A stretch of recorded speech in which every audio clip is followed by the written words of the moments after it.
All right, welcome back to another video with Jaimo Solutions. Today we're going to talk about a topic that a lot of web designers face basically every day and all the time, and it's a topic that we've intensely been looking into. And that problem or that topic essentially is the question that clients ask us all the time when we talk about designing a website. And that question very simply is, why should I go spend a lot of money hiring an entire company to build a website for me when I can basically build a website with a service like Squarespace or Jimdo or Wix for $10 a month? And that's a very good question, and it's a very complex one. If you're actually in the web design industry, it's probably very easy for you to understand why it isn't always the right choice to spend just $10 a month. But there obviously are some cases where it makes sense to just get a website for $10 and then take care of it. And we kind of look at it this way, right? So when we look at what a good web design project is, it's essentially a couple of factors. So on one side, it's very basic. You have a server, right? You always need a server to run a website on. There's a bunch of technologies on that server. Usually it's not a computer in your company's headquarters. It's usually a server in a server farm somewhere. You rent some space and you run a bunch of technologies on there. It might be some kind of content management system. It might be some kind of PHP server, a database, obviously. Like, these are the usual things you'll have running. And then obviously the next part of this would be the actual design, right? And this would be obviously some type of two-dimensional layout that the users will see. Because the users that visit your website will never see this. This is hopefully something that users don't even know exists or never have to worry about. So when you build your website with one of these services, they'll basically be saying, hey, we'll completely take care of this and you won't have to worry about any of that. And then we actually know what a website's supposed to look like. So we make it very easy for you to build one yourself, right? And let's look at the way a standard website is built. I mean, it's very simple, right? You have a two-dimensional space. Somewhere in the top part, you have some kind of navigational bar. Let's say there's a logo here. There's some kind of sub-sites that you can visit.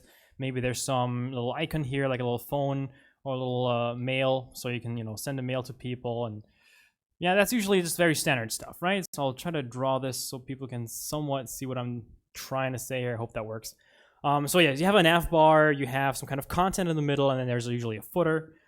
And there's also, again, your logo, maybe some privacy policies, maybe some, legal statements, whatever it might be.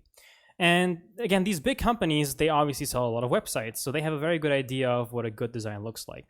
The problem is really, what is this going to design look like on a phone, right? And because you're using these pre-made templates, most likely, you're not actually writing code here. I mean, you can, but usually you're just rearranging tiles and little building blocks they make for you. Because of that, you don't really have a perfect idea of what it's going to look like on a phone or, let's say, a tablet, right? Usually, I guess phones don't really have this button anymore, but I'll just draw it there so you'll know what I'm talking about. And yeah, let's go with another one like this. Exactly. So obviously, if the screen format changes, the design of the website will as well. So these are all things that in the design process you have to think about. And again, a company like Wix, they will do a really good job of giving you tools so that you can build this yourself. Now, really what, as a web design company, we try to focus on is not only the design of the website, which is very complex, and we'll get to that in a second, but also using the website itself, right? So if you have a product, let's say, or a service, you want to make sure that people understand what it is and how to get it.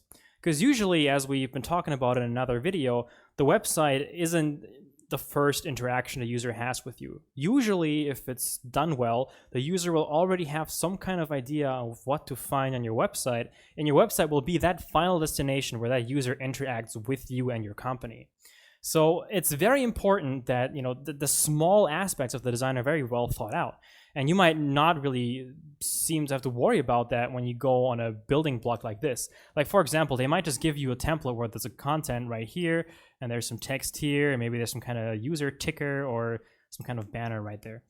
And the real problem that we have as web designers is really explaining our clients why it's so important that you really understand every single element of this, right? Because if we add another button here in the navigation bar, the entire appearance of the website will usually change. Because, for example, if a website loads, the code loads top to bottom. And usually this is the first thing the users will see. The website will build like this, and they will scroll over it like this on their phone. So we want to make sure that every single piece is perfectly aligned with the entire layout of the server, and of course with the design as well, and with the way your social media accounts work, right? So we spend a lot of time coming up with the design and then actually building it in a way that it looks the same and works the same everywhere. Whereas if you build a template, you usually just get what everybody else thinks is best for you. And then, of course, what I mentioned earlier is, so once you created all of this, or once you got someone to help you create all of this, how do you really use the website, right? Because it seems very simple. You would usually have the website done, and then people go on it and they buy your product. And maybe they don't, and that's about it. But a really good website does way more than that. For example, if you have something like Google Analytics installed on your website, what your website can do is give you insights on the customers that didn't buy your product. And that's actually very important, because if a person goes online to look up a service, to look up a product, and they see you in, let's say, a Google search index, and they go as far as clicking on your website, you actually achieve quite a lot. So then they actually are on your website and they're looking around, and at some point, they're not on the website anymore. You really want to understand why they didn't buy the product, because obviously they were looking for exactly your service, because why else would they be on the website? If you have statistics like that, you can really optimize this layout that we just talked about more and more, so you can really figure out what aspect of your product is really important for these users, right? Statistics say that within half a second, people decide if they're going to stay on the website or not. Let's say if it doesn't load. Right, let's say there's someone who wants to order Chinese food and you have a Chinese restaurant. And let's say your website doesn't load in a second and there's 3 other Chinese websites available. Well, they're just going to hit the back button on their phone, open the next website, and that's that. We at Jaimo Solutions, we make sure that all of these systems work together. We make sure you know how they work, and we make sure that they work perfectly fine.